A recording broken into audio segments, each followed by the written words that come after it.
Welcome to the Personal Finance Podcast for Doctors. This podcast aims to simplify all aspects of personal finance and helps you make smart and informed choices about money so that you can live happier and stress-free lives. Today's episode is brought to you by Chanda, who is a financial coach with the doctor practice at MFA, the only company in India having a dedicated practice for doctors. Hi, it's me again. I know you're reading a lot today about the markets going up and down. I covered this in my last podcast as well. The media is screaming headlines. Your phone is buzzing with notifications. I know it's hard not to feel a little overwhelmed, to think what you could do. To stay safe or to take advantage, you need to do something. See, market movements are a natural part of investing. Every market has its ups and downs. Sometimes the drops feel dramatic, like the ground is shifting beneath your feet, or they make it sound like that. But these moments are neither new nor unexpected. You've seen them before, in fact, every year, and you'll see them again, every year. What matters is how you respond. Remember, it's not the market that determines the outcome, it's your behavior. So when my clients are calling me saying, oh, should we profit book? Or, oh, should we put in the money now? This is what I tell them. In the past, don't you remember the decline of February or March 2020, the COVID times? What about the global financial crisis of 2008? And so many other declines have happened in the last 10 years. But you've seen how the market always bounces back after a decline, resuming its upward move, and how you and other long-time investors have been rewarded for your patience. But volatility keeps happening. Sometimes it's sharp, it's sudden, it feels different, it feels risky, it feels personal. And you're not alone in this. Many people feel the same way. But here's the truth. Emotions are powerful, but they are not always accurate. Our brains are wired to react to fear. Why do you think the newspapers sell those headlines? They tell us to seek safety, to escape danger. That's why when the market starts dropping, your instinct is to pull back, become conservative, to protect what you have, make changes, do something. See, market is a complex system influenced by millions of emotions, transactions, beliefs, and all happening simultaneously. It does not have a logical pattern. Sometimes it's up when the economy is down. Sometimes it crashes even when fundamentals are strong. That's because it's an emotional beast. It reacts to feelings just like you and me. And it's magnified by billions of us. It's like many on a social media, irrational, impulsive, unpredictable. The best thing that you can do is accept it because you will never fully understand it, why the market does what it does. And you know what? That's okay. You don't need to understand it to succeed in the market.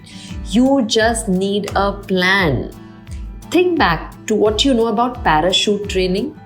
You don't wait until you're in the air to learn how to pull the cord, right? You train on the ground long before you go for that jump. The same applies here. So while you're investing in the market, you should have a strategy in place along with your financial coach. In line with your goals, what do you want your money to do for you? You need to build a diversified portfolio that can weather the ups and downs. You need to allocate your assets in a way that balances growth with safety. You need to have a reserve of cash, something to fall back on when things get rough. Now, you might be tempted to change everything to react to the noise and adjust your strategy based on today's headlines. But I'm telling you, don't. Stick to the plan you've built. It's easy to make decisions when everything is going well, but the real test is staying the course when things go south. Don't let the market's irrationality become your own irrationality. You know declines will come, you know they will pass. You know the ups will come, you know they will pass. Think about all the past declines. You've seen how they look like opportunities now in hindsight. But when we were there at that moment, it always felt like a risk. So here's what you need to do when you're surrounded by such news henceforth. Resist the urge to panic. Remind yourself of your long-term goals. Why did you start investing in the first place? It wasn't for short-term gains or for the next 6 months or 3% or 10% or 12% or instant gratification. It was for long-term wealth, for building something meaningful over time for yourself, for your family. It was to maintain your lifestyle, to build multi-generational wealth, maybe to even leave a legacy. The truth is, long-term success in investing often looks boring.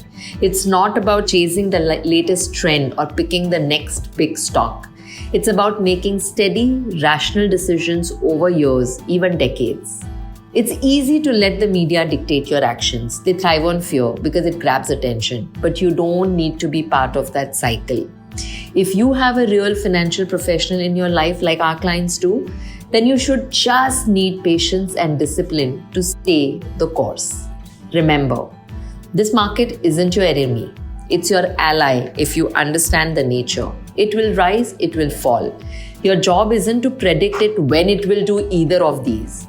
Your job is to invest in quality assets as per your goals, diversify your risk, and give those investments the time they need to grow.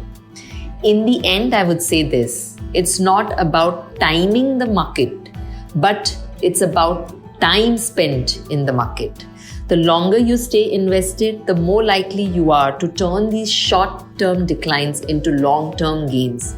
You've got this. Trust this preparation. Trust your plan. And more importantly, trust yourself. Have loads of patience and wisdom. I hope this helps you. Thank you so much for listening in. You were listening to the Personal Finance Podcast for Doctors with Chanda Verma. If you find this podcast relevant and interesting, do share it with other doctors as well. It will be great if you leave a review, share, like and subscribe.